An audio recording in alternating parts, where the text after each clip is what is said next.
এতিয়া আমি আলোচনা কৰিম 6.2 অনুশীলনী 4 নম্বৰ কোৱেশ্চনটো। কোৱেশ্চনটো তোমালোকক দেখুৱাই যে যদি পি কিউ প্যারালাল এসটি হয়, পি কিউ প্যারালাল এসটি হয়, P Q R equal 110 110 degree, মানে পি কিউ আর কোনটো কিমান দিছে 110 আৰু আর এস টি কিমান দিছে, আর এস টি কিমান দিছে 130। গতিকে কিউ আর এস নির্ণয় কৰা ইংগিত আৰ বিন্দুৰে যোৱাকৈ এস টিৰ সমান্তৰালভাৱে এডাল ৰেখা অংকন কৰিব লাগিব। তো কেনেকে কি কৰিছে, কিউ আৰ এস উলিয়াব দিছে, কিউ আৰ এস মানে এইটো দেব দিছে। গতিকে চোৱা কেনেকে, এবাৰ প্ৰথমে তাতে ইংগিত দিছে, ইংগিত কি দিছে যে আৰ বিন্দুৰে যোৱাকৈ এস টিৰ সমান্তৰালভাৱে এডাল কি কৰিব দিছে, ৰেখা হ'ব দিছে। এইটো মই কি দিলো, নাম দিলো, এ নাম দিলো আৰু বি নাম দিলো। তো গিভেন কি আছে, ফাৰ্ষ্টত গিভেন লিখিব লাগিব। গিভেন যে P Q R equal to কিমান দি আছে, angle P Q R equal to কিমান আছে 110 ডিগ্রি দি আছে। এইটো 110 ডিগ্রি, এইটো 130 ডিগ্রি না।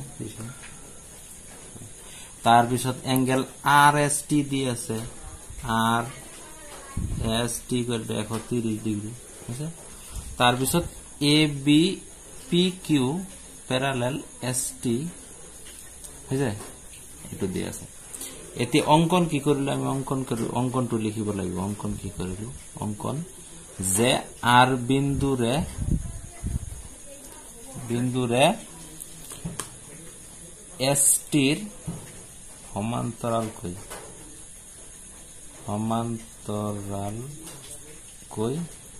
ৰেখা এ বি অঁকা হল হৈছে। এতিয়া তোমালোকে চোৱা, আমি কেনেকৈ আমাক উলিয়াব দিছে কি, কিউ আর এস উলিয়াব দিছে। কি দিছে, কিউ আর এস ইকুয়াল টু হোৱাট, তাৰ মানে কিউ আৰ এস মানে এইটো উলিয়াব দিছে। কিউ আৰ এস কি কৰিছে, উলিয়াব দিছে। এইটো আমি কেনেকৈ ওলাম চোৱা, প্ৰথমতে কি কৰিম, এইটো উলিয়াম, তাৰ পিছত এইটো উলিয়াম।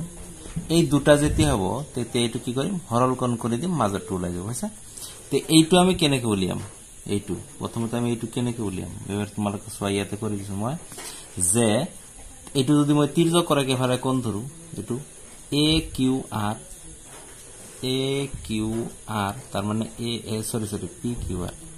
P Q R plus A R Q equal to 180 degree ধরি। কারণ কি, তির্যক কৰাকে ফালে কোণ, তিৰ্যকৰ একেফালৰ কোণ 180 ডিগ্ৰি হয় হৈছে। তিৰ্যকৰ একেফালে এইটো তির্যক মানে কি, এইটো কাটিছে, গতিকে এইটো একেফালে হৈছে। এই দুটা মিলি কি হবে 180 ডিগ্রি। এবার সব পি কিউ আর মান কিমান দি আছে, 110 দি আছে, প্লাস এ আর কিউর মান আমাক দিয়া নাই। এ আর কিউর মান আমি কি কৰিব লাগিব, উলিয়াব তো লাগিবই। যে এ আর কিউ সমান সমান 180 ডিগ্রি বিয়োগ 110 ডিগ্রি কিমান হ'ব, 70 ডিগ্রি ওলাই গেল। কিমান ওলাইছে, এইটো আমাৰ তেনেহলে কিমান ওলাইছে, 70 ডিগ্রি। এটা লিখি থলো, তোমালোকে চাবা। এবার কি উলিয়াম, এইটো উলিয়াম, আকৌ সেভ নিয়ম কৰিম। এই একে নিয়ম আকৌ ইয়াতে কৰো মই। এইটো চোৱা, এইটো ইয়াতে কৰো। কি আছে যে টি আর এস টি কিমান দি আছে, আর এস টি যোগ এইটো কোণ এস আর কিউ, কিমান এস আর কিউ সমান কি হব 180 ডিগ্রি। ও সরি, এস আর বি হব, এস আর কি হব, বি হব, এস আর এইটো বি, সরি এইটো বি হব। এইবার চোৱা আর এস টি কিমান দি আছে, আর এস টি আমাক দি আছে 130 প্লাস কি কিউ এস আর বি দি আছে নেকি, এস আর বি তো দিয়া নাই, গতিকে এইটো রাখি দিম, 180 ইফালে কৰি লম। এবাৰ চোৱা S R B equal to 180 degree বিয়োগ 130 ডিগ্ৰি কিমান হব, 50 ডিগ্ৰি। তাৰ মানে এইটোৰ মান কিমান ওলাল, 50 ডিগ্ৰি।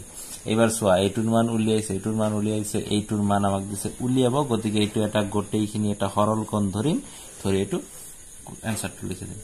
এবাৰ চোৱা ইয়াতে কৰি দিছো মই, ইয়াতে চোৱা ইয়াতে কি কৰি দিছো মই, যে এবার সরল কোণ কি ধরিম, এ আর বি ধরিম। সরল কোণ কি ধরিম, এ আর বি, সরল কোণ ইকুয়াল টু 180 ডিগ্রি। কারণ কি, সরল কোণ বা রৈখিক জুড়িয়া কোণ যদি ধরা।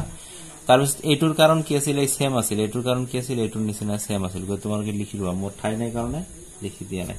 এবাৰ এ আৰ বিত কেইটা কোণ লুকাই আছে চোৱা এ আর বিত কেইটা কোণ এইটো এটা কোণ লুকাই আছে এ আর বিত কি কোণ লুকাই আছে এইটো এটা কোণ লুকাই আছে এইটো এটা কোণ লুকাই আছে আৰু কি আছে এইটো এটা কোণ লুকাই আছে এইটো এইটো এইটো তিনিটা যোগ হৈ আছে না এর বিত ভাঙি ভাঙি যোগ হৈ আছে গতিকে এই তিনিটা যোগ কৰিম ফার্স্টত কি লিখিম এ আর কিউ লিখিম এটা